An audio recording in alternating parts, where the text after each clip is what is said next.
faut accumuler les échecs pour avoir une réussite. J'ai eu l'opportunité de faire une vidéo avec Ibra TV. Ça a été une, une épidémie, quoi. C'était comme le Covid chez les entrepreneurs, aspirants entrepreneurs, on dira, qui se sont fait scam comme ça, quoi. Je dis, toi, impossible, tu réussis pas. Je lui envoie la facture. Carrément, il me dit quoi le lendemain? Salut à tous, bienvenue sur cette nouvelle vidéo. Vous voyez un nouveau format. Donc, je suis en compagnie, je suis bien accompagné, même si c'est pas en physique. Je suis avec Mohamed. Bienvenue Mohamed et merci beaucoup d'avoir accepté l'invitation. Bonjour tout le monde, merci beaucoup déjà à toi Stélio de m'avoir invité dans ton nouveau format. Et c'est avec grand plaisir que je suis présent aujourd'hui. C'est avec plaisir, merci beaucoup. On va parler de plein de choses. Voilà, avant de vous expliquer un petit peu ce que fait Mohamed, comment on s'est rencontrés aussi, parce qu'on a plein d'anecdotes à ce sujet. Ça n'a pas démarré de la meilleure des manières, on dira. Donc Mohamed, est-ce que tu peux rapidement te présenter et puis on passera ensuite à la suite. Bonjour, je m'appelle Gula Mohamed, j'ai 20 ans. Il faut savoir que je suis étudiant en médecine et en même temps je suis entrepreneur. J'ai commencé l'entrepreneuriat quand j'avais à peu près 15 ans. De base, j'ai commencé avec du dropshipping physique. Petit à petit, j'ai commencé à faire un peu d'argent. J'ai commencé à comprendre plutôt le côté marketing. Et quand je suis arrivé justement à mon école de commerce, parce que avant de venir en médecine, j'ai fait un an en école de commerce. Et c'est là-bas où j'ai trouvé que voilà, le domaine du marketing m'intéressait. J'ai ouvert une agence où j'ai pu collaborer justement avec des grandes personnalités du domaine public, des youtubeurs, etc. Et quand je suis venu en Roumanie, justement, j'ai créé une agence qui s'appelle Media Crealab, justement, grâce à laquelle j'ai connu Stelio. Et Exactement. justement, je continue du coup en même temps mes études et mon agence. Ok, c'est incroyable, hein. 20 ans les amis, et il a déjà fait plein de trucs. Vous verrez, vous allez être surpris parce que il y a vraiment des dingueries, franchement, pour parler très crûment. Donc, ce qui est super intéressant sur cette interview, c'est qu'on a une cible qui est quand même assez similaire. C'est-à-dire qu'on a une audience, on s'adresse à peu près aux mêmes personnes, avec deux expertises qui sont complètement différentes. Donc, est-ce que tu peux introduire un petit peu ce que fait aujourd'hui l'agence Media Crealab? Bien sûr, en fait, il faut savoir, au début, quand je me suis lancé, j'étais venu ici en première année. Et vu que j'avais une agence physique que j'ai fermée pour venir en Roumanie, je me suis posé les questions suivantes où je devrais démarrer de zéro une agence, mais comment je vais commencer ça?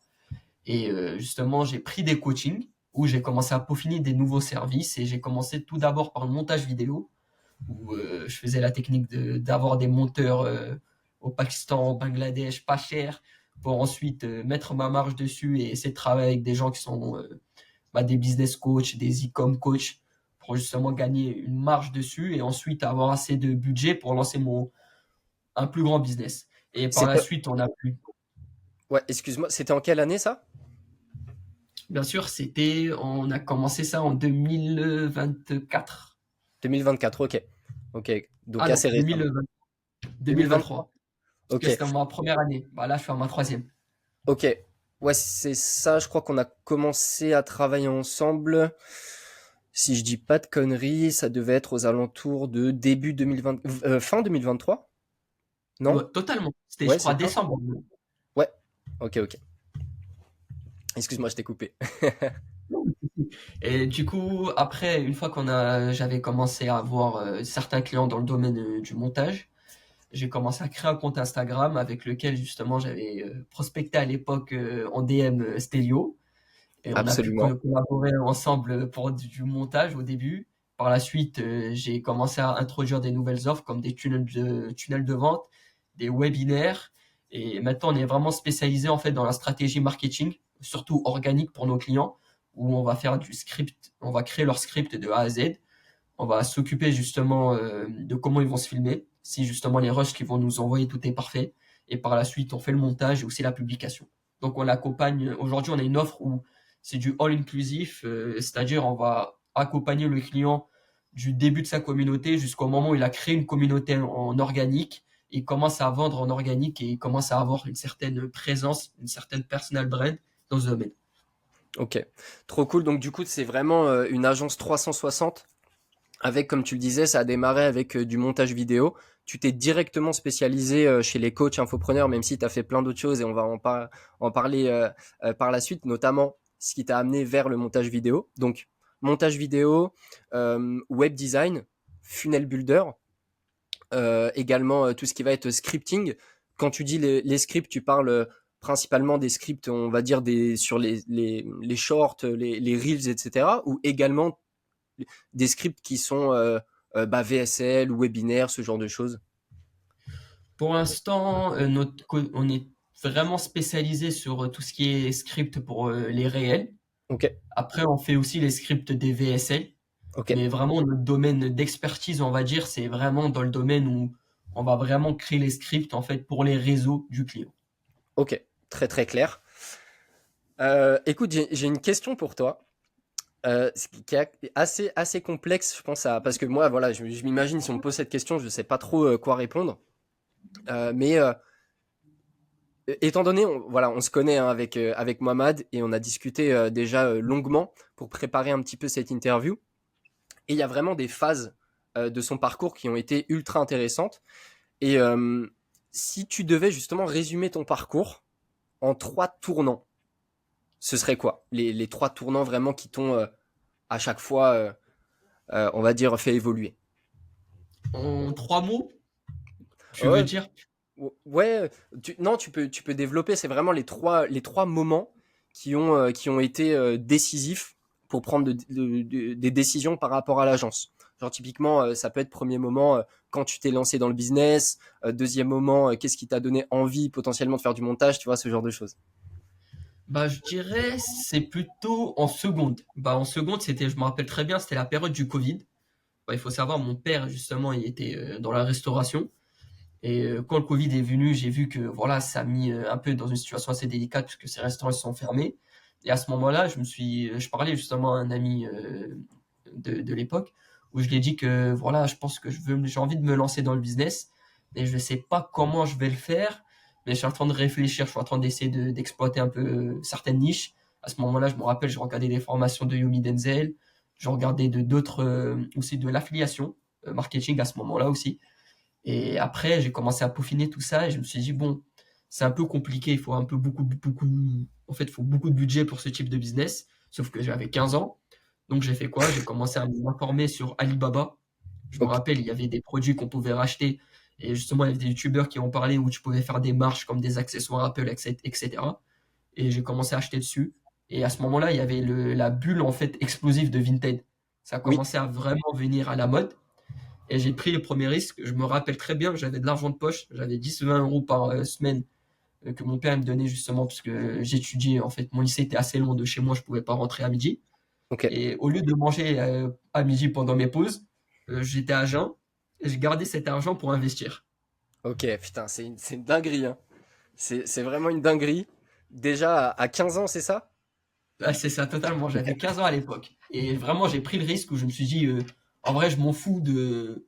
En fait, je me suis mis à ce moment-là dans ma tête l'idée de je vais abandonner un peu mes plaisirs personnels pour mon objectif futur.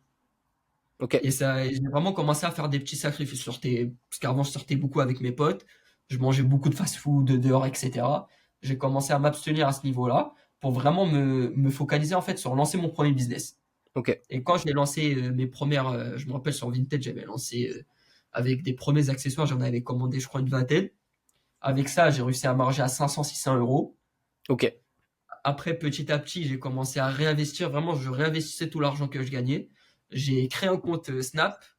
Et à ce moment-là, on a fait justement une pub avec Djibril de Colantes. C'est justement un influenceur maintenant.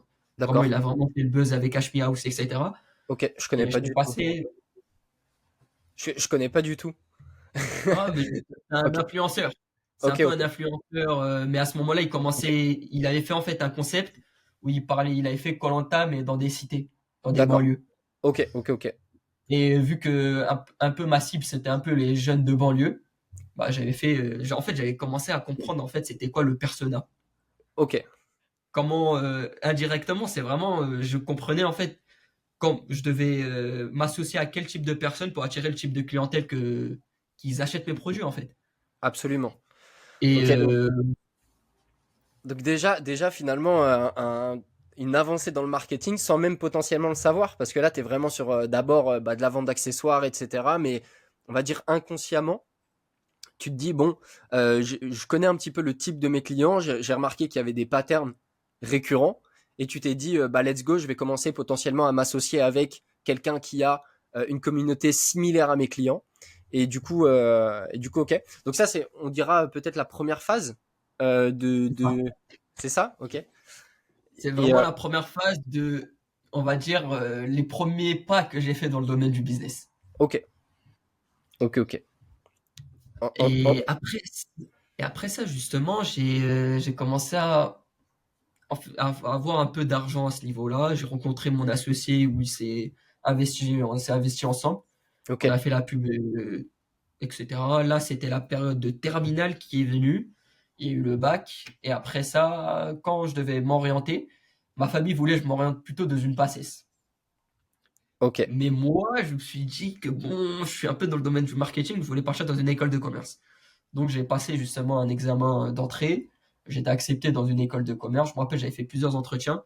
Dans toutes les écoles, j'ai été accepté. Pourtant, les profs, je me rappelle très bien, ils me disaient. En fait, j'ai eu une certaine déconnexion dans ma scolarité, où j'ai commencé à comprendre en fait que c'est pas en ayant les meilleures notes que je vais avoir le meilleur train de vie dans le futur. ok. Parce que en troisième, j'ai eu une mention très bien au brevet. J'avais 16-17 de moyenne générale. Même quand je suis Wow. rentré, j'avais un très bon dossier.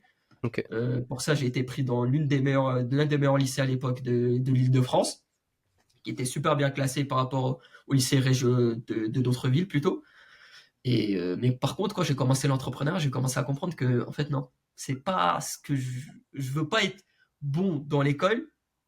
Je vais être bon vraiment dans ma vie. ok, J'ai commencé à faire la différence en fait dans ce domaine. ok. Et du coup, j'ai pris le pas, je suis parti en école de commerce. Là-bas, je me rappellerai toujours, j'ai rencontré, bah, c'était l'un de mes premiers mentors, mon professeur. Il s'appelait Monsieur Anderson. Et lui, justement, il m'avait dit, je me rappelle très bien, il avait dit devant toute ma Dédicace. classe, il m'a dit, yes, Dédicace à Monsieur Anderson. bien sûr, Je regarde la vidéo. c'était la première personne qui m'a justement fait comprendre que, en gros, la mentalité que j'avais, c'était pas normal pour mon âge. Et il m'a dit, je me rappelle devant une classe de 30 personnes, il m'a dit, je sais même pas qu'est-ce que tu fous ici. Ouais, putain, c'est une dinguerie. Et selon toi, qu'est-ce qui, avec du recul, pourquoi il t'a dit ça et qu'est-ce que, entre guillemets, tu lui as montré pour qu'il puisse te dire ça? Est-ce qu'il était au courant de tes activités Bah, totalement, en fait. C'était surtout que je me rappelle quand j'ai eu mon alternance, j'étais dans un salon de barbeur qui s'appelait le Studio 92. Maintenant, il a changé depuis. Mais quand je travaillais là-bas, je me rappelle déjà, j'ai menti sur mon CV. J'ai dit, je suis un expert en marketing, alors que pas du tout. Mais justement, il s'appelait Kesha. C'était le propriétaire, justement, le patron du salon. Ok, Il a vu que j'ai menti, mais il m'a donné une chance. ok, S'il donc il a, m'aurait pas donné ok, donc il a grillé finalement que t'avais menti sur le CV. bien sûr, parce que bon, Ah, dis t'es un expert en marketing, mais tu viens le lendemain avec un iPhone 7, tu sais même pas comment filmer. Il a directement vu la différence à ce niveau-là. ok, ok. Mais vraiment, c'est grâce à lui que je pense qu'aujourd'hui, je suis à cette étape de ma vie parce qu'il m'a donné cette chance. Il m'a dit, bon, j'ai envie de le laisser la chance sur un an, parce que mon contrat était sur 2 ans. Il m'a dit que si pendant un an, je vois s'est pas amélioré, bah là, je mettrai fin au contrat. Ok, Mais j'ai pas envie de le lâcher comme ça, parce qu'il est jeune, etc.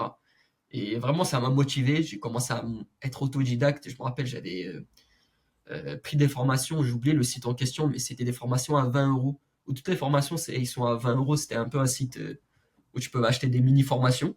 d'accord. Et je me suis formé. Ah, c'était Udemy. Voilà, je me suis rappelé du site. Et Ok, j'ai commencé à me former dedans. Je me suis acheté un nouveau matos, un iPhone 14 à l'époque, Pro. Et une fois que les gens qui étaient clients justement du salon, faut savoir c'était un salon assez chic où c'était une type de clientèle plutôt de bureaux ou des entrepreneurs parce que voilà la coupe et la barbe était à 45 euros, donc c'était vraiment un salon de coiffure. On va pas vraiment qualifier de ça de barbeur. ok, Et là-bas, je me rappelle, en fait, il y a eu plusieurs fois, il y a eu 2 fois où des clients, ils sont venus me proposer carrément, ils m'ont dit: «Mets fin à ton contrat d'apprentissage, on te prend en alternance, on te paye plus». Putain, c'est une Que dinguerie j'ai ça. refusé. Parce que j'ai refusé, parce que justement, j'ai dit que par principe, je me voyais pas tourner le dos à celui qui m'a donné ma première chance. Ok, ce qui est complètement louable. Et c'est ça, parce que bon, je me suis dit que mon père m'a toujours imprégné en fait de certaines valeurs. Il m'a dit que voilà, avant l'argent, il y a tes principes. Il faut pas que tu vends tes principes en fait pour l'argent, parce que c'est toujours ça qui va te déterminer. Ouais, On 100%. respecte une personne pour ses principes, pas pour son argent. Absolument. Je suis 100% d'accord avec ça, même si on est dans un domaine où voilà, on parle beaucoup de marketing, de Ouais. business, on travaille aussi avec des infopreneurs des fois qui génèrent des chiffres assez affolants hein, pour le commun des mortels, on dira. Bah voilà, faut quand même. Enfin, je sais pas pour toi, mais moi, c'est aussi des valeurs que j'ai dans le sens où, bah, effectivement, tu respectes potentiellement plus une personne qui a moins si justement on a des valeurs qui sont communes, etc. Et puis on va en parler parce qu'on a une anecdote assez folle hein, sur un client voilà qui Très particulier, très si je peux particulier, spoil. ouais, très particulier. Donc restez parce que voilà comme je disais en fait on n'est pas parti du bon pied avec Mohamed. On avait collaboré je crois sur une ou deux vidéos et en plus et ensuite voilà il s'est passé ça donc je lui ai recommandé un client et on va vous parler de ça juste après. Donc, ok, pour récapituler, donc en gros, il y a eu donc le premier tournant qui a été finalement de commencer à entreprendre. Voilà, tu t'es dit, bah, je veux faire des sous, hein, tout simplement.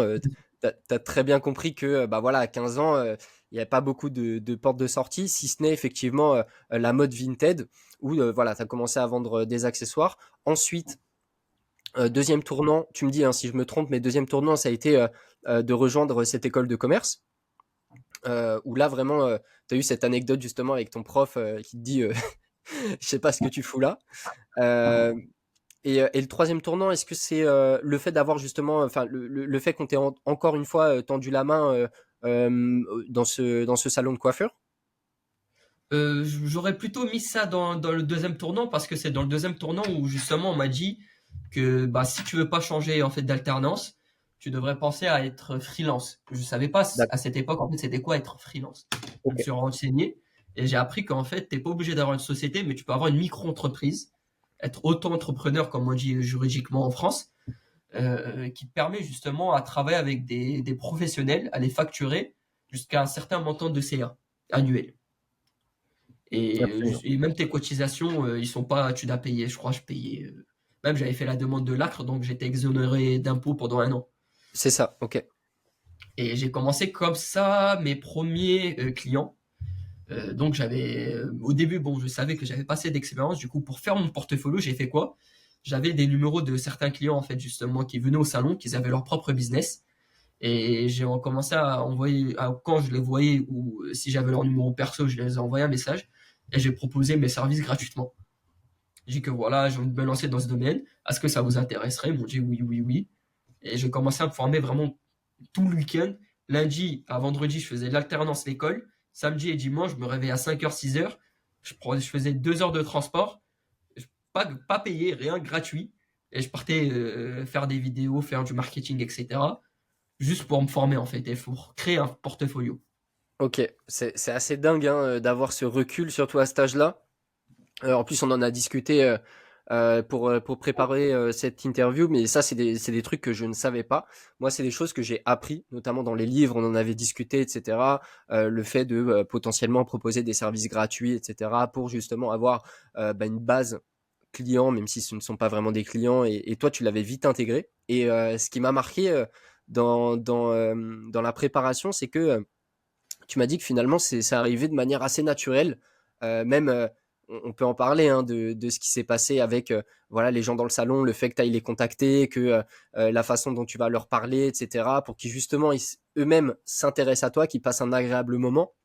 Et toi, justement, tu me disais que c'était assez naturel pour toi.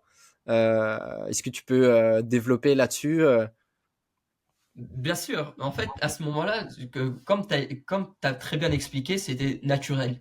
C'est que j'ai compris quelque chose, c'est que Quand tu veux vendre quelque chose, un produit ou un service, faut pas que tu pars directement trop à l'attaque, où tu vas directement être là à vouloir vendre en fait comme des commerciales que tu peux trouver dans certaines rues et vont vouloir t'attirer juste pour vendre un produit. Non, c'est Tout le que j'ai monde, compris que exactement. Et en fait, tout le monde déteste les vendeurs de fenêtres. Moi, j'aime bien dire c'est ça, ça. surtout en France. C'est les pires, c'est que quand t'en vois un, tu dis oh il va encore me faire chier celui-là. C'est qu'on Exactement. se dit tous la même chose. Donc j'ai compris qu'il faudrait que j'ai une approche assez personnelle, assez en fait intime avec le client. Et du coup, je faisais quoi? Vraiment, avec chaque client, je partais, naturellement, je les parlais, je m'intéressais en fait à eux. Parce que quand tu vas montrer, même maintenant, j'utilisais même strat, c'est que quand tu vas montrer de l'intérêt à ton client ou potentiel client, tu auras plus de facilité en fait pour conclure l'affaire.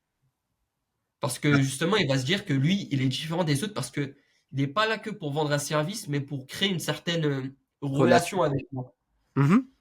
À Donc 100%. vraiment, assez naturellement, j'ai commencé à créer des relations avec ses clients. Et quand je me suis lancé, ils m'ont dit en fait, vu que c'est toi et tu fais du bon boulot, on sait que tu es quelqu'un de confiance, on te laisse ta chance. Et je me rappelle, j'ai travaillé justement avec le coach de Ibra TV. C'était c'est l'une des personnes qui m'a donné la chance en fait au début. Et j'ai commencé à me former un peu avec lui. Et justement, après, par la suite, j'ai eu l'opportunité de faire une vidéo avec Ibra TV pour un réel. Pour ceux qui connaissent pas Ibra TV, bon, là, je pense que la plupart des gens qui verront cette interview connaissent parce que voilà, ça fait partie des premiers youtubeurs français. Hein. Il doit être dans le top Totalement. 10, peut-être même le top 5. Moi, petit, j'ai été bercé, je regarde encore ses vidéos, etc. Voilà, c'est un créateur de contenu bien avant que YouTube soit à la mode. Hein. Il avait fait plein de formats, donc c'est assez exceptionnel. Et comment... donc là, t'es jeune, t'as quoi, 16, 17 ans? J'avais à cette période 17 ans. 17 ans. Donc ouais, t'as 17 ans, tu te retrouves avec... En plus, à cette époque-là, bah ouais, Ibra TV était encore au top, top du top. Euh, Tu te retrouves à discuter avec des gens qui sont dans sa sphère, etc. Comment tu prends le truc? Est-ce qu'il y avait du stress? Est-ce que tu t'es dit, bah ouais, non, enfin, aucun stress et tu t'es dit, bah ouais, c'est une super opportunité et let's go. C'était quoi un peu ta mentalité? Je me rappelle que là-bas, le jour où on devait se voir, ils m'ont donné justement une adresse et j'étais venu là-bas 2 heures en avance. Parce que justement, j'avais la boule au ventre, j'arrivais pas à dormir le soir. Parce qu'en fait, vu que, comme tu l'as bien expliqué, on regardait un peu les vidéos d'Ibra TV. Donc, quand t'es dans une relation assez professionnelle, faut que tu arrives à se détacher de cette image où tu étais un peu le Le fan, quoi. fan? Où Ouais, c'est c'est pas ça. vraiment le fan, où c'est vraiment, tu regardais, en fait, tu consommais ses créations. Et à ce moment-là aussi, c'était d'un entrepreneur à succès déjà, parce qu'il avait Black and White Burger. Et l'année d'après, je crois, ça avait été, c'est devenu la meilleure enseigne de burgers de France. Ok. Donc, tu sais que niveau même entrepreneuriat, la personne, elle est assez haut placée. Du coup, ça t'intimide un peu, parce que j'avais 17 ans. Mais vraiment, quand je l'ai vu et quand j'ai commencé à parler, j'ai commencé à comprendre quelque chose. J'ai dit qu'en fait, on est tous des êtres humains. C'est qu'il n'y a pas de, faut pas être, comment je l'explique, en fait, faut pas être intimidé par une personne. Exactement, que ce soit, ça rejoint ce que tu disais tout à l'heure, que ce soit avec l'argent, avec, on dira, les jeunes disent l'aura, tu vois, ou le nombre d'abonnés qui définit une personne. Et je pense on va encore une fois en parler, mais euh, enfin, avec notre parcours, on a pu travailler avec des formateurs, des coachs qui ont plusieurs dizaines de milliers d'abonnés, avec qui bah, potentiellement ça se passe mal. Voyez, il y a des mauvais fits humains. Et il y en a d'autres qui ont potentiellement 1000 abonnés avec qui ça se passe très bien et le courant passe. Donc ouais, effectivement, donc déjà d'avoir à cet âge-là, parce qu'à 17 ans, tu vois, on voit notre youtubeur préféré, tu vois, il y en a beaucoup, tu vois, qui auraient perdu un petit peu la tête, tu vois. Et après, de toute façon, ça se voit un petit peu dans tout ton parcours, ce que tu as fait, parce que je rappelle que tu es quand même super jeune, tu as 20 ans. Donc en fait, avec tout, enfin, ouais, on en discutera, mais tout ton parcours montre que à chaque fois, tu avais une sorte de vision, une sorte de ligne directrice où tu t'es dit, tu vois, typiquement, les 600, 800 euros que tu as gagnés sur Vinted, tu les as directement réinvestis pour faire quelque chose de plus grand. Tu vois, tu disais même t'économisais ton lunch pour pouvoir aller acheter des produits et investir dans ton business Vinted. Et là, pareil, tu avais cette vision long terme. Donc, excuse-moi, je t'ai coupé, mais continue pardon avec l'histoire de Ibra TV. Non, pas de souci. Et justement, en fait, tu l'as très bien expliqué. S'il faut décrire en un seul mot mon parcours, sacrifice. Même par la suite, justement, quand on va parler du troisième tournant, ça va être la même chose. J'ai pris un risque énorme. C'est que vraiment, je sacrifiais plus que ce que j'avais comme moyen Mhm. pour en fait venir et réussir dans la vision que j'avais de mon futur. Et vraiment, quand j'ai vu Ibra TV, j'ai commencé à travailler, voilà, après par la suite, justement, avec des influenceurs, des personnalités publiques, etc. J'ai commencé à comprendre quelque chose. J'ai dit que, en fait, si tu veux, tu peux, c'est très facile, en fait, de rentrer dans le cercle de personnes assez connues. Il faut juste que tu fasses un excellent travail. Et Exactement. vraiment, juste, comme on parlait justement quand on a préparé ce podcast avec Stelio, c'est qu'on s'est rendu compte tous les deux d'une chose en commun, c'est que maintenant, on n'a pas forcément vraiment le besoin, mais on a toujours le besoin indirectement de prospecter, parce que juste avec les clients, ce qui ramène en bouche à oreille, on a assez de clients en fait pour le mois.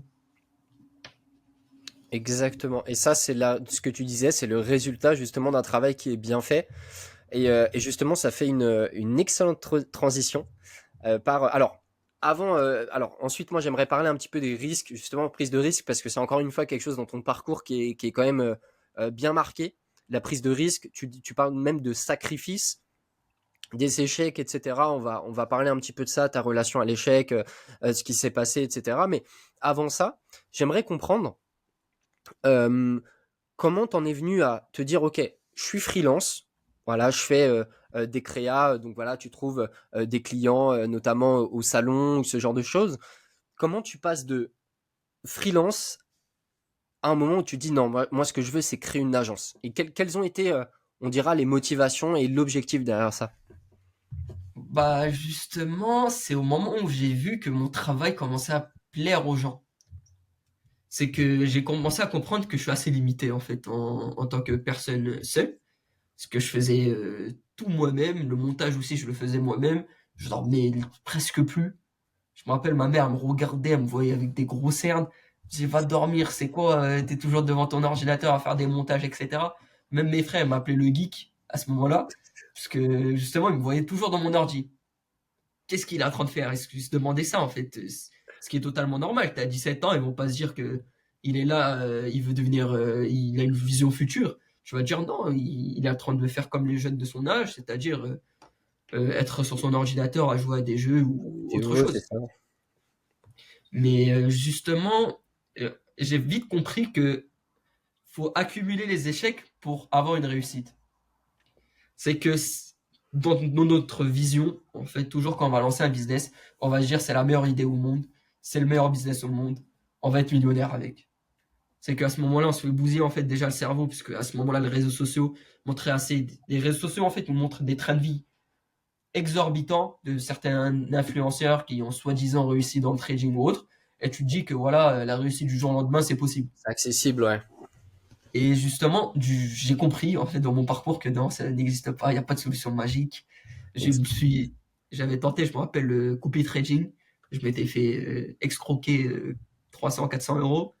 Mais j'ai vite compris que l'argent magique n'existe pas dans ce monde. C'est Donc ça. vraiment, On en discutait et pareil, j'ai un ami aussi qui fait du business et qui est dans ce monde-là. Et en fait, moi, j'ai eu de la chance parce que je suis pas tombé dans ce truc-là, les trucs du copy trading et tout. Mais je vois que c'est quand même un facteur commun des entrepreneurs que je rencontre. Quand je leur dis, ouais, c'est quoi les dingueries un peu que t'as faites, etc. Et justement, ça là, ce truc du copy trading, ça a été une épidémie, quoi. C'était comme le Covid chez les entrepreneurs, aspirants entrepreneurs, on dira, euh, qui ont, euh, qui se sont fait scam comme ça, quoi. Donc effectivement, et puis ça illustre bien le fait que, bah non, il y a pas de, on peut pas gagner si s'il y a pas ouais d'effort derrière. Euh, En tout cas, moi, c'est toujours ce que j'ai prôné sur cette chaîne et pareil à travers mon contenu avec mes clients, etc. C'est voilà, c'est que je déteste vendre du rêve, vendre du résultat, etc. C'est pas du tout mon marketing. Toi aussi, tu fonctionnes comme moi Bien et, sûr. euh, et toujours faire prendre conscience aux gens avec qui on travaille que justement, bah ouais, il y a du taf derrière qu'il va falloir fournir. Euh, euh, donc ça illustre bien ce truc-là. Mais ouais, le truc du copy trading, c'est vraiment un truc, c'est vraiment un élément. Ouais, il y a beaucoup d'entrepreneurs qui sont tombés là-dedans, quoi. Et qui ont perdu Après, beaucoup de bon, sous, hein. c'est vrai, après, bon, à cette période-là, justement, les scams, ça se faisait pas entendre. Bah, Ouais, à l'heure actuelle, maintenant, on sait que voilà, il y avait beaucoup d'influenceurs, c'était des scammers. Mais justement, à cette époque-là, le copy trading, je me rappelle, c'était le premier business qui a eu vraiment un fléau d'influenceurs qui s'est lancé dedans. Et du jour au lendemain, tu voyais, en fait, ils étaient très très malins. En fait, ils savaient comment manipuler l'opinion publique. C'est-à-dire, au début, pendant 1, 2 mois, ils vont montrer leur train de vie, les restaurants chics, etc. Et du jour au lendemain, ils vont dire, bon, ça fait plus de 2 ans que je travaille dans un business, je suis en train de construire, entre guillemets, un business pour vous aider, puisque vous êtes ma communauté. Donc, ils vont faire un peu le côté personnel pour dire que voilà, si tu veux devenir riche comme moi, t'as juste à copier, appuyer CTRL-C, CTRL-V, et t'inquiète pas que en 1 an, tu vas faire plus d'1 million d'euros. bah oui, parce que notre cerveau, le cerveau humain, il fonctionne comme ça, en fait. Le cerveau humain veut absolument trouver le bouton magique qui va résoudre tous nos problèmes. Euh, et ça, c'est des trucs en marketing, voilà, qu'on apprend sur le tard, on dira, mais c'est vraiment le truc de les gens veulent la facilité. Notre cerveau est programmé pour ça. Donc en Bien fait, sûr. c'est super séduisant. Quand on nous dit que finalement il suffit juste de copier-coller, de payer 300 euros au passage et de copier-coller pour devenir riche, bah en fait, même si potentiellement au fond de nous on se dit non, c'est pas possible que ça marche, sinon tout le monde l'aurait fait, machin bidule, il y a quand même un truc de franchement, j'ai envie de le faire quoi. C'est trop séduisant et on peut pas s'empêcher, hein. Après, justement, avec ce compte, je me rappelle, j'étais monté à plus de 5 chiffres. Avec ce compte de trading, justement, parce qu'au début, ça a bien marché. Mais arrivé à un moment, bon, j'ai été un peu dans l'appât du gain. Ça monte, ça monte, ça monte. Tu dis que ça va encore monter, tu retires jamais. C'est Et ça. après, arrivé à un moment, vu qu'il va t'envoyer des faux trades, tu vas mettre ton argent, tu perds tout. Parce Ouais, que c'est ça. justement, les traders, ils vont totalement comprendre. Il y a les systèmes de stop loss, etc. à mettre en place quand tu trades, que ce soit dans le forex ou même dans la crypto, dans le domaine futur, etc. Il faut vraiment mettre des stop loss. Et ce qu'ils expliquaient pas. Et donc, quand tu rentres dans un compte, je me rappelle, dans un canal plutôt Telegram, et Les fameux. il dit SL, 2 petits points, TP, 2 petits points. Toi, tu comprends rien, tu mets des chiffres au hasard, et c'est tout. Et tu perds tout ton argent. Ouais, bah c'est un peu ça, hein. Et justement, Mohamed, ça nous fait une parfaite transition vers justement la prise de risque et échec. Donc voilà, je vous avais prévenu les gars, il y a eu beaucoup de choses à tirer. Il y a beaucoup de choses à tirer de Mohamed de par son expérience, de par sa mentalité, de par son âge aussi. Donc il y a vraiment plein de trucs intéressants. Là, on a abordé que 5% de ce qu'il a à nous dire.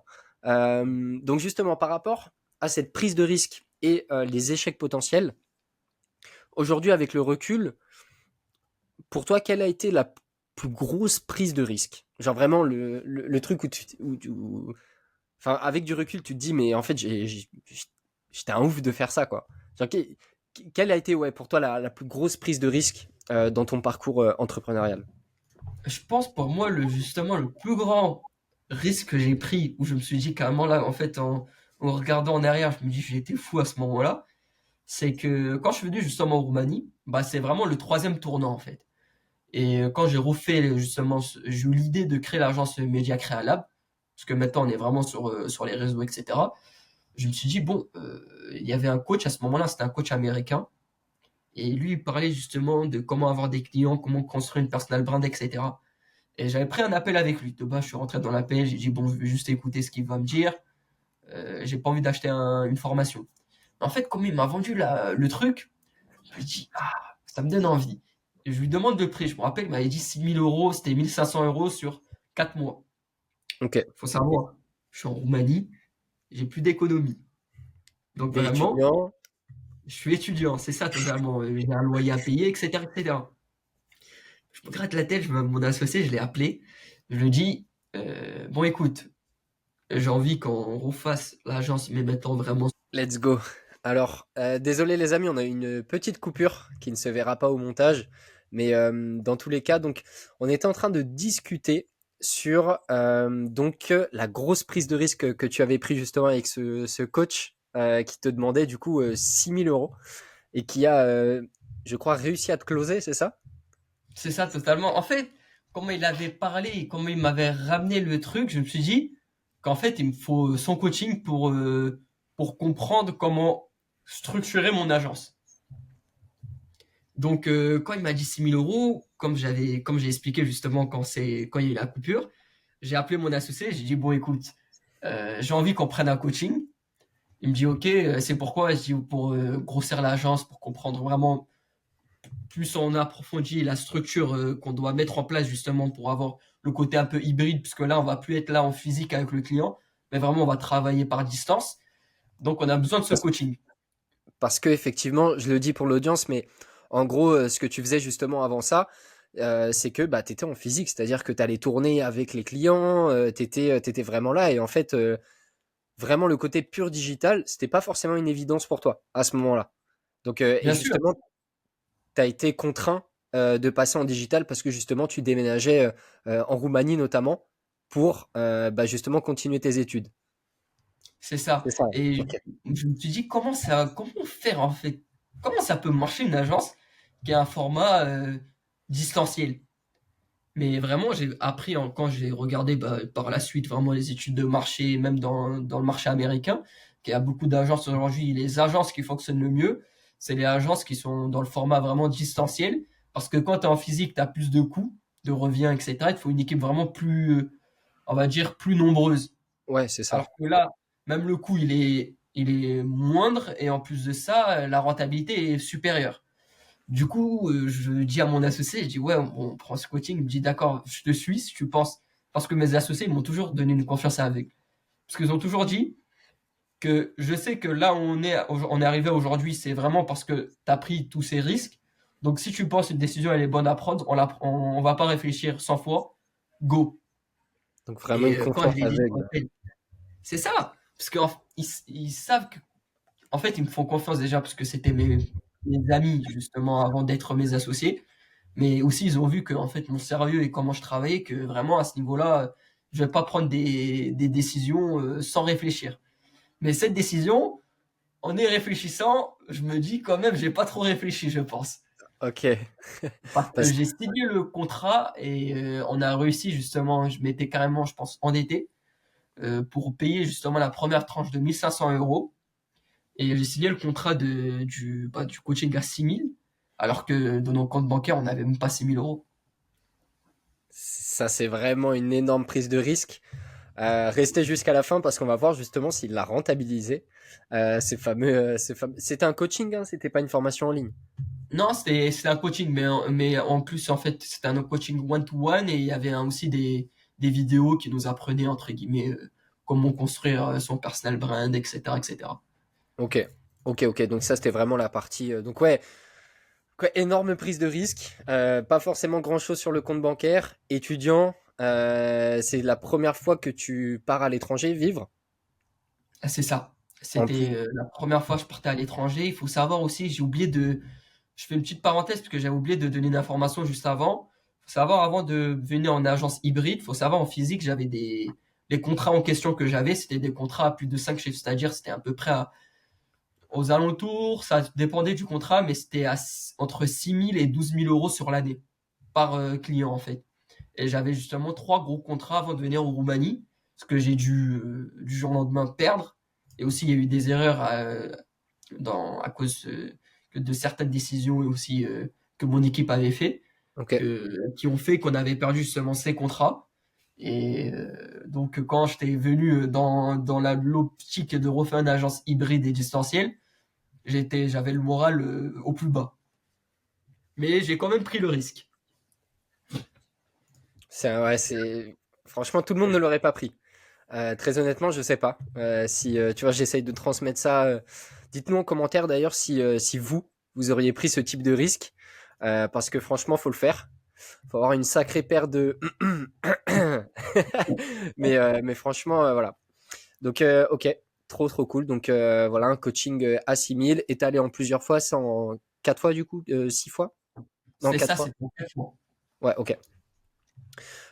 Du coup, toujours dans cette logique de prise de risque et d'échec, est-ce que tu te souviens un petit peu des moments, si ça t'est arrivé, des moments où tu doutais vraiment de ton business, de toi aussi, et est-ce que ça arrive encore aujourd'hui potentiellement? Bah, honnêtement, juste après ce coaching, il y a eu une période assez compliquée où on a commencé à avoir beaucoup d'amendes. Parce que voilà, il faut savoir que j'ai aucune expérience en comptabilité et on n'avait pas de comptable justement, donc toutes les déclarations et tout ce qui est, tous les taxes à payer, etc., TVA, on l'a payé par nous-mêmes. Et ce qui a fait que il y avait certaines choses que je savais pas comment payer, qui a ramené un contrôle entre guillemets avec des amendes. Et on a eu une période assez compliquée. On avait eu, je crois, plus de 2 000 à 3 000 euros d'amende. On avait le coaching à payer. On était là, on jonglait avec les études, c'est-à-dire on était en période d'examen. En Donc on plus, était, les contrats clients physiques qui ne se font plus parce que tu peux plus être là. c'est ça. Donc vraiment, on était dans une période assez basse, parce que en fait, les dépenses dépassaient en fait le gain. Donc on était vraiment au déficit. Donc déficit de l'argent qu'on n'avait pas, faut préciser. Bah, c'est Donc à ça, ce ouais. moment-là, c'est ça. Et le problème, justement, mon associé, je me rappellerai toujours, il m'a dit que, est-ce que Mohamed, tu penses que c'est une bonne idée qu'on continue comme ça? Et là, je me suis dit quoi? J'ai dit à mon associé, j'ai dit, écoute, moi je sais que on a une idée, elle va conclure. Faut juste qu'on n'abandonne pas, parce que je suis croyant justement. Et pour moi, vraiment, derrière chaque épreuve, il y a un gain. Donc j'ai dit que vraiment c'est un test. Faut pas qu'on abandonne. On va trouver une solution, t'inquiète. Et il faut qu'on continue en fait dans cette Ok, mentalité. ok, Et vraiment, je sais pas comment j'ai eu le courage, j'ai continué. Et je me rappelle, c'était ce mois-là ou début du mois d'après où j'ai signé justement. J'avais vendu, je crois, deux, trois funnels, des webinaires. J'avais fait l'un des plus grands, bah, c'était l'un des plus grands CA que j'avais fait depuis le début. Je crois que j'en avais fait un CA à ce moment-là de 7 000, 8 000 euros de bénéfices plutôt. Donc ok, vraiment, on a payé tout ce qu'on devait à payer, le coaching il était réglé et au contraire, on a gagné de l'argent. ok. Donc finalement, à ce moment-là, t'as douté ou ouais, ouais, t'as quand même douté finalement avant de prendre ta décision de Bien sûr, continuer. parce que Ouais. tu vois ton compte bancaire, il est en rouge indirectement. Donc tu sais que tu dois de l'argent. Derrière, t'as les finances publiques, tu as d'autres problèmes. Donc tu te dis, est-ce que tu prends en fait, est-ce que ce que tu as commencé, c'était le bon choix? Ça te remet en question surtout. Complètement. Est-ce que encore aujourd'hui, t'as des doutes, alors pas forcément sur la direction que prend l'agence, mais plutôt sur le sens, tu vois, de ce que tu fais, est-ce que ouais, des fois, bah, tu vois, moi, typiquement, ça m'arrive, je me mets dans mon lit, je me dis, putain, et si je faisais tel business, tu vois, il y a ce fameux syndrome de l'objet brillant, ce genre de choses. Est-ce que ça t'arrive quand même d'avoir justement des doutes euh, sur, euh, ouais, sur ce que tu fais, sur ton business et des fois te dire ouais, j'ai envie de tout arrêter ou alors pas du tout et que vraiment t'es stay focus et tu vas droit au mur quoi, enfin droit devant plutôt. Vraiment sur ce point-là, bah, j'ai eu une deuxième période vraiment, je pense, ça a été assez compliqué. Bah là, c'était il y a vraiment 2, 3 mois. C'était vraiment une période, c'est-à-dire c'était de juillet à début septembre, où j'ai eu une période assez moralement assez basse, où j'ai perdu des clients parce que mon grand-père il avait fait un AVC justement à ce moment-là. Il était à l'hôpital. Et en plus de ça, j'ai eu des problèmes de santé, j'étais tombé malade. J'ai eu une angine bactérienne, j'étais mort. Il y avait les clients derrière, j'avais une charge de mental incroyable. Donc vraiment, j'arrivais plus à suivre la cadence, j'ai perdu des clients. Je me suis retrouvé à un point où parfois même, je crois, mais il y avait une période où on avait perdu limite beaucoup de nouveaux gros contrats. Parce que Ok. vraiment, c'est tombé dans la pire période. J'ai eu des nouveaux gros contrats, mais vu que comment on appelle ça, la fiabilité de nos travail n'était plus comme avant, bah, les contrats, ils ont pris fin. Ouais, c'est Et ça. Tu pouvais plus produire autant que ce que les clients voulaient. Donc forcément, c'est ça. c'est ça, totalement. Ouais. Et en fait, vu que t'es déjà moralement bas, tu te dis, bon, foutu pour foutu, si je perds des clients, j'en perds, c'est pas grave, tu vois. Ok. Et vraiment, heureusement, j'avais mes associés, ils ont repris un peu la main sur les clients qu'on avait, etc. Et moi, je me suis mis vraiment en background, où j'ai repris un peu, voilà, j'ai réglé déjà mes problèmes perso, je me suis remonté moralement.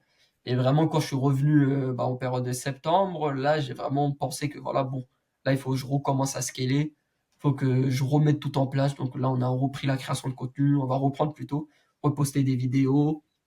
Et vraiment, j'ai compris en fait que, après, c'est l'entrepreneur en général, je trouve que tu as toujours des périodes, je trouve que tu as des saisons. Tu as des saisons où tu vas gagner beaucoup d'argent. Tu as des saisons où tu vas avoir beaucoup de galères. C'est très vrai. Je me reconnais beaucoup dans ce que tu dis. C'est très vrai. C'est très très vrai. En parlant de doute, enfin, donc toi, on voit vraiment que justement, enfin, j'ai l'impression en tout cas, en t'écoutant, que finalement, ces moments d'échec sont finalement des moteurs pour toi et que ça t'aide à garder le cap potentiellement. Voilà, tu l'as dit, hein, même par rapport à la foi, on va en reparler un petit peu après.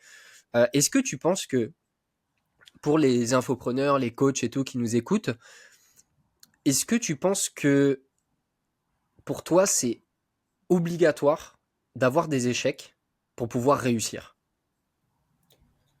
Je pense que tu es obligé de passer par là. Ok, Parce que, en fait, je trouve au contraire que si dès le début de ton parcours, tu as des échecs et tu les fais face, ça va être plus simple pour toi pour plus tard. Parce que si, on va dire, tu es dans l'optique où dès le début, tu commences à gagner de l'argent, tu commences à grossir, tu commences à être à plus de 5 chiffres par mois, mais un jour ou l'autre, obligatoirement, tu vas faire face à un mur que tu pourras pas franchir. Et si t'as pas eu des erreurs ou tu as des eu échecs. des échecs juste avant ça, bah quand tu vas te cogner avec ce mur, ça va être foutu pour toi. Parce qu'il y a eu beaucoup de... On peut vraiment prendre l'exemple même sur Internet. Il y a combien d'entrepreneurs qui ont généré, je sais plus, plusieurs millions d'euros, mais vu qu'ils ont eu un parcours et même ils ont eu des, entre guillemets, des contacts assez jeunes et ils ont réussi assez rapidement, qu'ils ont eu une grosse dépression qui a suivi, et même s'ils étaient riches, ils savaient plus quoi en faire. Ouais, Et que ouais, c'est. vraiment, Ouais, pardon, excuse-moi, je t'ai coupé.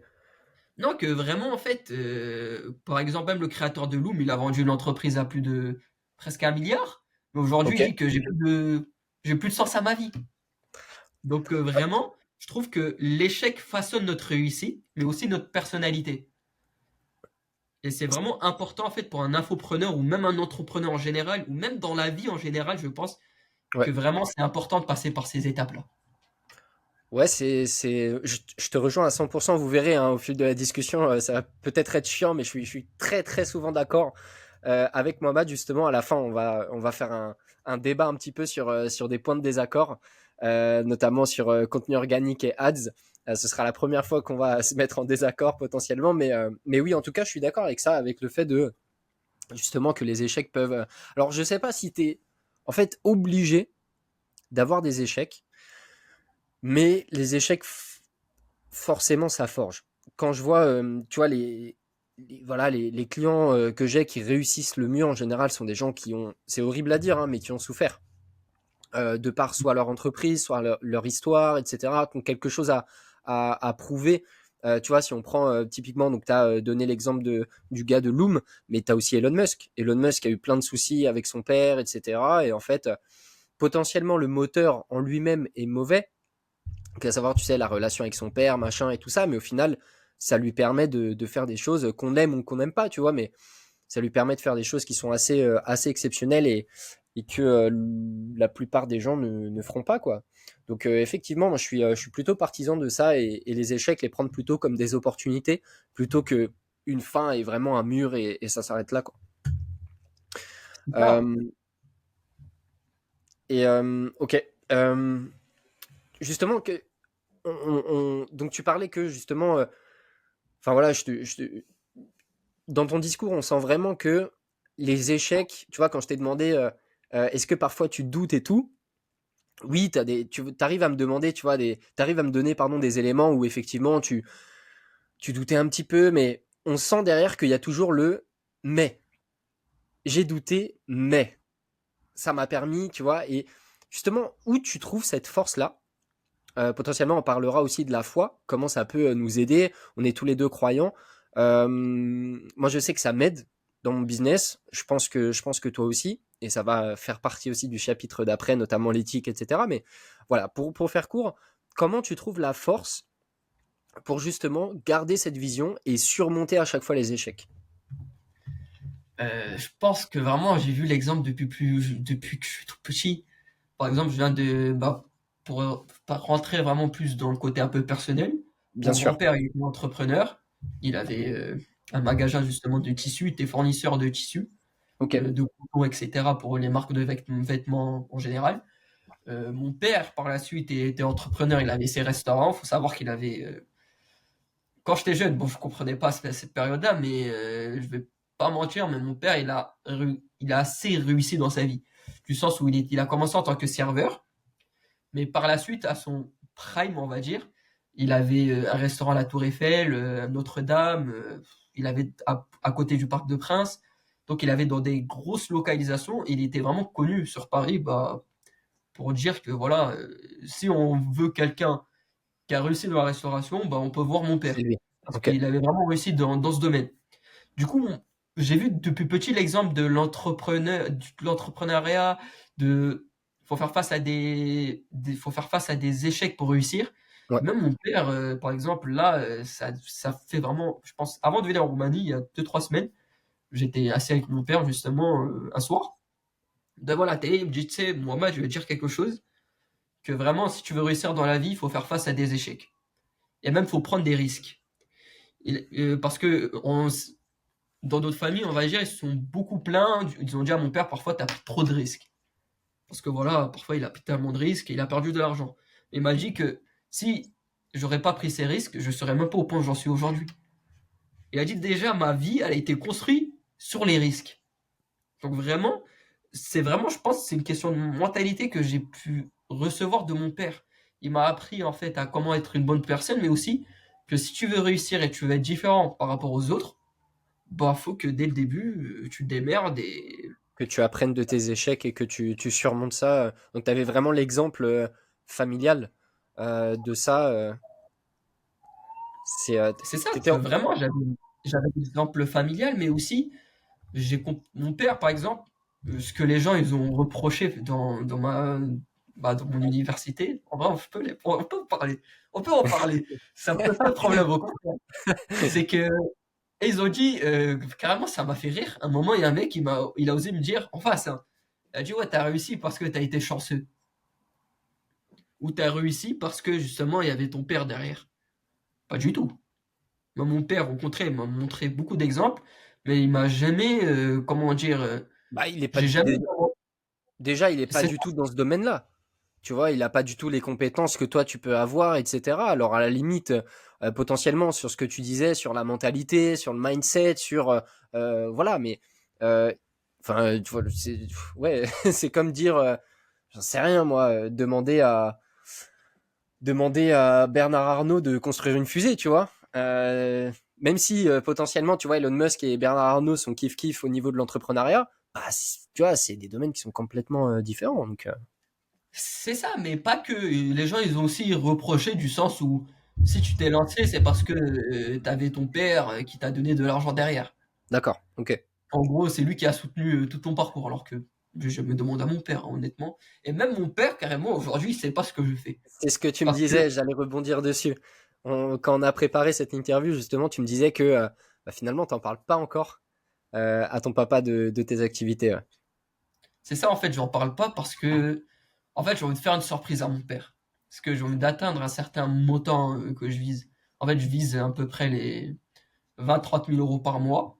Et une fois que j'aurai visé ce seuil, je vais offrir un bon cadeau à mon père et de dire, voilà, Ce que Voilà ce j'ai que construit.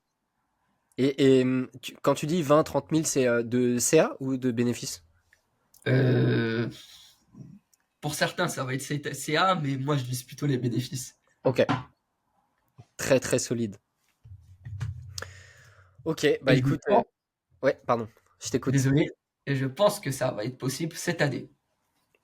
En tout cas, on te le souhaite. Et voilà, je dis pas ça parce que tu es là, etc. Mais on se connaît, on a déjà travaillé ensemble. Notamment, on a collaboré sur pas mal de clients en commun, etc. Et je peux vous dire qu'il y a une qualité, alors que ce soit au niveau du service, au niveau de la livraison, au niveau de ce qui se fait. Tu vois, tu es toujours informé aussi des techniques de montage. Nous, on a beaucoup travaillé ensemble sur le montage, etc. Voilà, vous pouvez vraiment lui faire confiance. Dans tous les cas, il y aura tous ces liens en description. Donc, vous pouvez y aller les yeux fermés, même au niveau du prix. Hein, quelque chose voilà, on parlera un petit peu de ton positionnement, etc. N'ayez pas peur parce que, voilà, Mohamed est quelqu'un de très peu cher, très très peu cher, et vraiment à la pointe de ce qui se fait. Donc voilà, c'est quelqu'un que je vous recommande à 100%. Merci beaucoup en Donc, tout cas, et je retourne le compliment aussi. merci beaucoup. Mais ouais, c'est vrai que voilà, c'est rare. Hein, voilà, il y a beaucoup de monteurs vidéo, il y a beaucoup de funnel builders, etc. Quand il y a des gens qui sont compétents, faut le dire. Euh, et ça me semble, voilà, toi, t'es vraiment dedans, quoi. Donc, et puis de toute façon, les résultats parlent d'eux-mêmes. Tu vois, t'as collaboré avec des gros noms, hein, Ibra TV, il y a eu Mamadou Sakho, notamment. C'est ça. C'est ça, on a travaillé, bon, on a eu la chance de collaborer avec son équipe. On a aussi travaillé avec des influenceurs de Snapchat en général, dont je citerai pas le nom parce que j'ai pas eu une bonne expérience avec eux. Ok, Et vraiment, j'ai compris que parfois, faut pas viser, entre guillemets, une surrentabilité parce que en visant une surrentabilité, tu vas aussi attirer des types de clients qui sont assez égocentriques en fait. ok. Donc vraiment, j'ai compris que là, je cherche plus à gagner le plus d'argent avec mes clients, mais j'essaie d'avoir vraiment une bonne relation et une bonne entente avec eux. C'est que même si tu vas me payer peut-être, exemple, tu vas me payer peut-être 2 000 € par mois, mais si derrière je vois que t'as pas de t'es pas quelqu'un de, t'es pas un bon humain en fait, je veux pas ton argent. Ok, ok. C'est aussi une prise de risque, hein, ça. C'est aussi une prise de risque. Bien sûr. On travaille de la même manière là-dessus, étant donné qu'il y a quand même beaucoup d'humains, hein, dans nos métiers, hein, tous les deux. On travaille pour des gens, nos clients sont des humains. Et puis il y a vraiment toute la partie, tu vois, je mettais en valeur ton service, tu réponds rapidement, les choses sont faites rapidement, tu expliques à chaque fois s'il y a un potentiel problème, s'il y a truc, machin, voilà, tu fais des estimations. Donc effectivement, si tu as un client derrière qui te dit, bah non, je sais pas, qui répond très peu, qui est pas très communicant ou qui est comment dire un peu autoritaire, ce genre de choses, c'est pas forcément le top et ça fait une parfaite transition vers le prochain point qui est l'éthique et les red flags. Alors pour introduire ce chapitre, on va parler justement de comment on s'est rencontrés, comment on en est venu à travailler un petit peu plus ensemble. Très belle anecdote. Vraiment, c'est incroyable ce qu'on a vécu ensemble. Ouais, on dévoilera pas en fait le nom de l'infopreneur en question, mais c'est quelqu'un voilà qui est très connu sur les réseaux, très très connu, qui est voilà dans le domaine de l'infoprenariat à Dubaï, et pour qui alors pour qui j'ai commencé à collaborer. Et ce gars-là me dit, tu t'expliqueras, mais ce gars-là me dit, bah écoute, moi j'ai besoin d'un monteur vidéo, machin, truc et tout ça. Bon, et je lui dis, bah ouais, moi je connais Mohamed, je sais que voilà, il est quali, etc.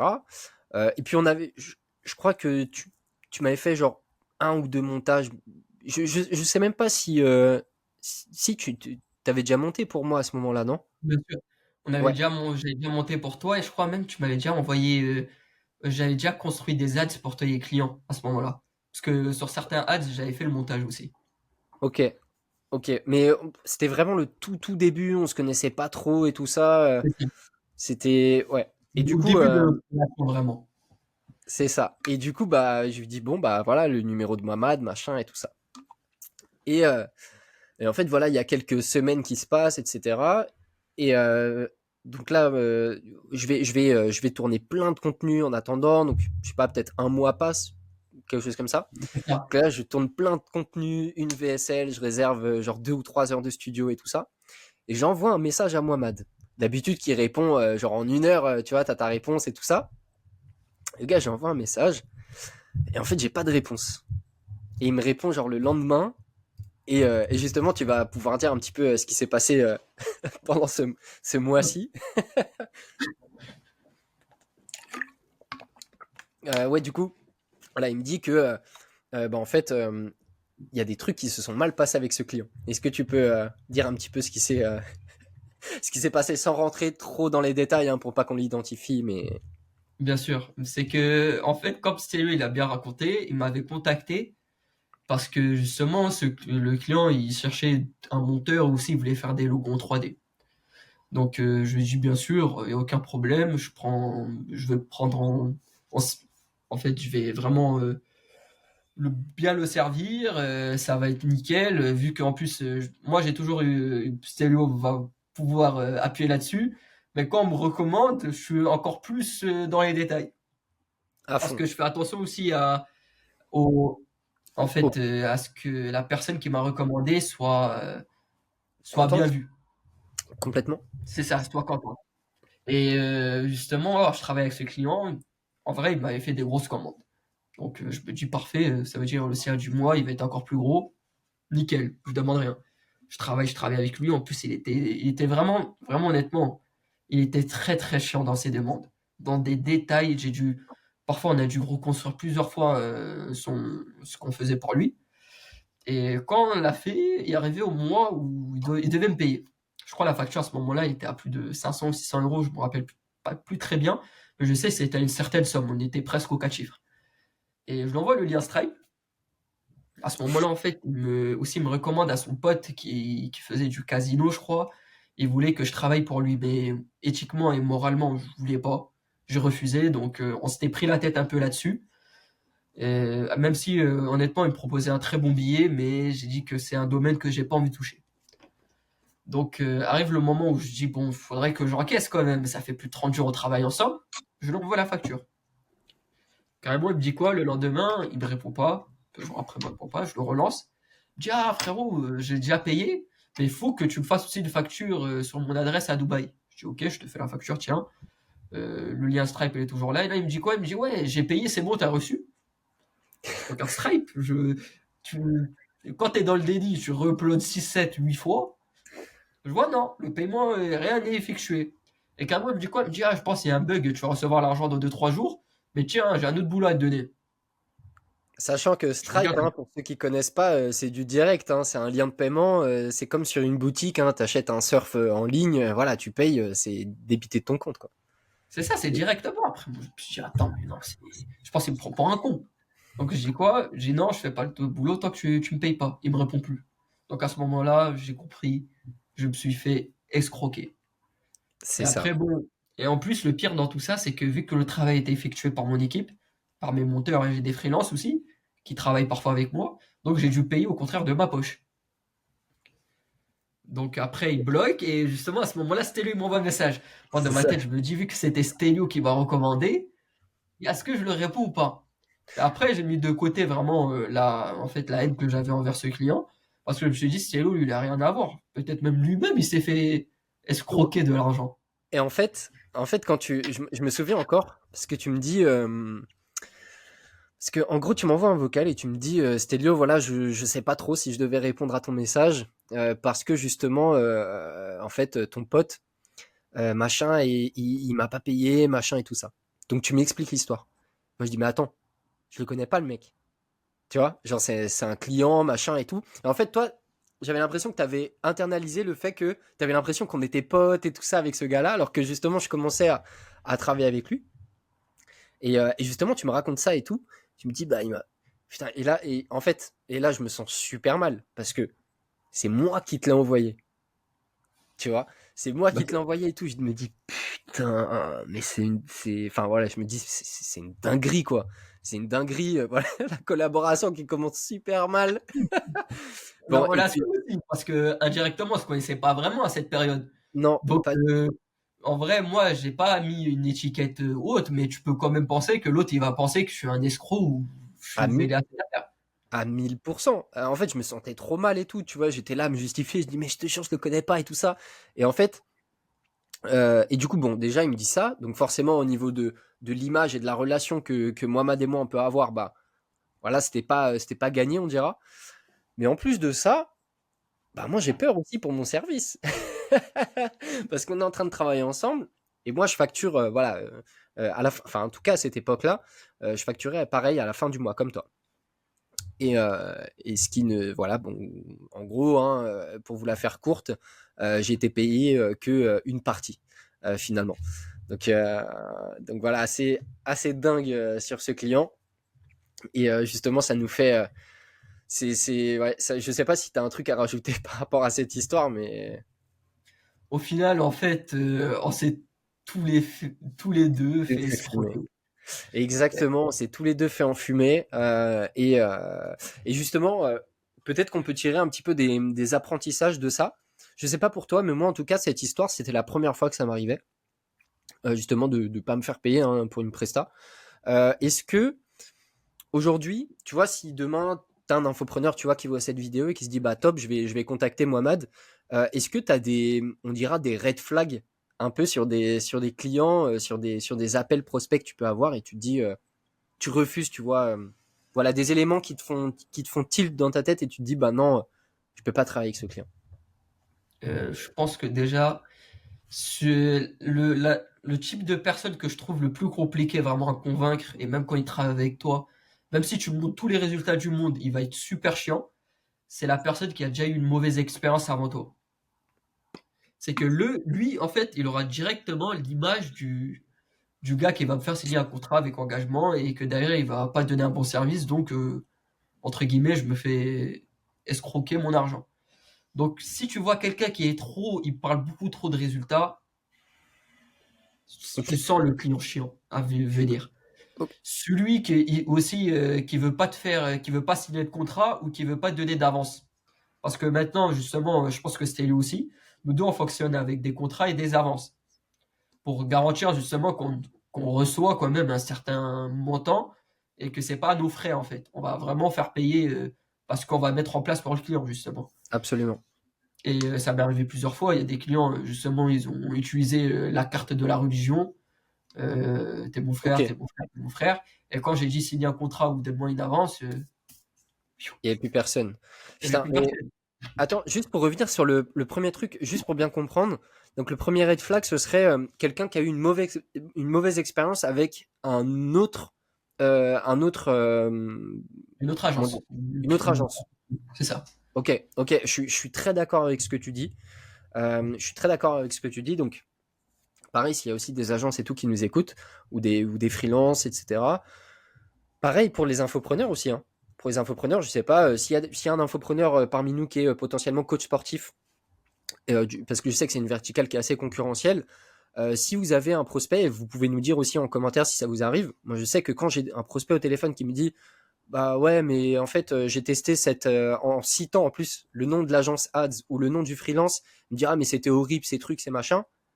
Il y a 80% de chances pour que bah, ce soit un mauvais client. Pour plein de raisons. Alors en général, c'est pas une question de paye. Enfin, en tout cas, moi, ça m'est rarement arrivé sur ce type de profil-là. Mais c'est des profils, comme tu disais, extrêmement méfiants, extrêmement compliqués dans leurs demandes. Et voilà, je pense que ça projette aussi une mauvaise image quand tu as quelqu'un qui crache sur ton concurrent devant toi. Donc ouais, ok, je comprends. Donc red flag, donc tu as ça. T'as, qu'est-ce que tu m'avais dit aussi? Euh, Le client qui ne veut pas signer de contrat ou d'avance. voilà, le client qui veut pas signer de contrat et d'avance, est-ce que tu en as d'autres? Je pense que on peut, en revenant en fait sur la première partie, il y a aussi un type de client que je retrouve surtout sur les clients qui se plaignent de ne pas avoir eu assez de résultats. Oui. C'est que j'ai eu beaucoup d'exemples, vraiment, je peux appuyer ce propos. Je pense que c'est lui, il va dire la même chose. C'est le client, en fait, quand tu vas lui donner une mission à faire, il va pas la faire. C'est que pour lui, vu que il te paye indirectement, en vrai, il paye un coaching mais pour lui, tu es son salarié. En fait, tu dois tout faire pour lui. C'est que même ce que, par exemple, moi, dans l'organique, quand on va mettre en place des CTA, etc., les gens ils sont intéressés. Je me rappelle, je mets même un exemple, hein, j'ai eu une vidéo, je me rappelle, la deuxième vidéo d'un client, il avait fait plus de 170, 80 000 vues.